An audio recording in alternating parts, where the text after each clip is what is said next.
చిక్కని మా అన్నయ్యకు చిక్కిన ఈ చిలకమ్మ వచ్చింది ఇంటికి తన జంట గూటికి.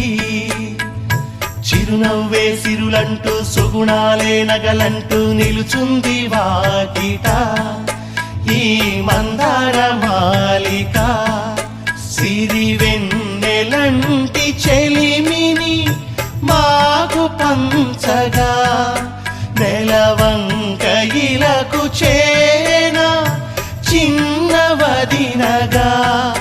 పొంగే ఆనందం తెచ్చే సంతోషం మాలో గిలిందెనే. వధువే బంగారం వరుడే తన సర్వం ఇది నూరేళ్ల బంధమే.